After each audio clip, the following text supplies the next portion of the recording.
سلام علیکم. سلام، زحمتتون کمک می‌کنین اینا رو ببریم اون ور؟ بله حتما بده بابا جان، بده بابا جان.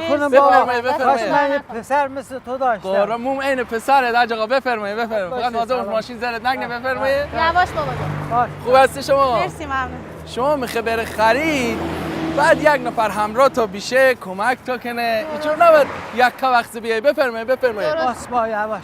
بیا بابا جان بیا. بفرمایید. البته نه فقط خرید ها، بله. یعنی در هر موضوع فقط خرید نیست. بله. هر موضوع شما کمک خواسته میتونه دیری مو حساب کنی. مو اسم مصطفی است. بعد اصلا میخوای شماره مورد گوشی تا بزنه، هر ساعت از شبانه روز هر ساعت شما کمک خواسته یک زنگ مو بزن فلفور خواد بمرسنه. چی میگی؟ برو دنبال بنده خدا رفت.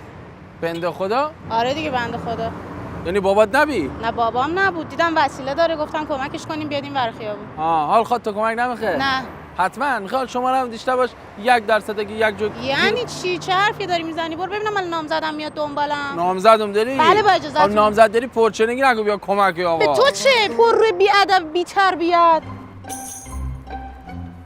بابا جان. جانم بابا.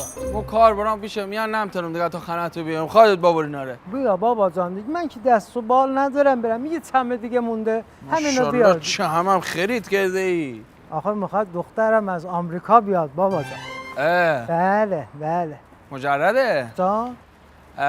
ببخشید جور رک میپرسم بگم مجرده؟ بله مجرده. انشالله میخواد بیاد اینجا ازدواج بکنه. بله. ایشالله. گرین کارتون دارن؟ بله. میخوای کولت کنم تا خناتو پا اذیته؟ بابا جان این چه حرفیه؟ حتما. بابا هم داری میاری شرمندم ببخشین بابا. بفرما. همین خونه ماست بیا. خسته شدی ها ببخش. بابا جان. جان بابا. کسی هست بره فرودگاه بره دخترت؟ نه بابا ماشین ندارم. مو ماشین دارم ها. زحمت شما بابا. خنم تازه میخوام بخرم. باری چلا جوون اینقدر خوشم میاد از این جوونایی که ای بابا. چی رفت کلیته؟ کلیه دارم ها. نه بابا کلیه میخوام چیکار کلید فراموش کردم بیارم. کلید خب زنگ بزو. کسی نیست خونه من تنها ام اینجا. خیالت نمیشه 3 سود الان از بالای در مرو. ببخشید بابا خیلی زحمت دادم به بابا اگه میخوای بری بالا نگاه از اون ستون اگه بری بالا اینجوری از رو دیوار بیا راحت تر میتونی بری تو حیاط ما. 3 سود دست در نکنه بابا جان دست در نکنه شرمنده. آقای عدالله جون به لبم کردی. جانم بابا جان. چقدر دنبالت گشتم. ببخشید شرمنده واقعا. مگه 100 دفعه نگفتم بدون اجازه جایی نرو. چرا؟ وضعیت خودتو دیدی؟ جلو در خونه همسایه چیکار میکنی؟ کی اینا رو آورده؟ اینا رو من خودم خریدم. دخترم میخواد بیاد دیگه. دخترت کجا بود؟ ببریم زنگ بزنم به پسرات تکلیف خودم باید مشخص کنم. یعنی من دختر ندارم؟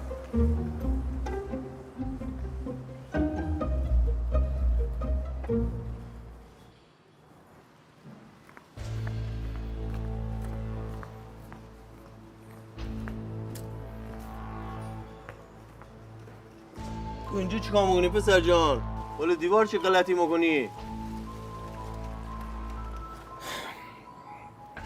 برار این همسیت و پیرمرده خریداشو براش آورده بیام کلیداش یادش برفته بی گفت از بالای دربارا از این جمعه میخوام الان برم خانه همسیتو اصلا با تو هیچ کاری ندارم. چرا مزخرف میگه؟ همسایه کجا بود؟ 10 سال توی خانه کسی زندگی رو میکنه؟ برار دروغم چی چیز اینا پیرمرده با خریداش جلو دره الان بهت نشون بدم بس بیارم پایین.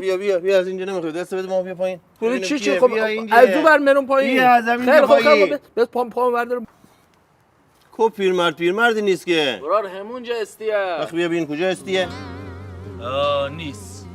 خیلی خب ما رفت زحمت. بیا اینجا کجا میری بیا تو. دادم برس که داغون قلبم که یعنی مدگه سگ میشون یکی کمک کنم. آقا ببخشید میشه کمک کنین؟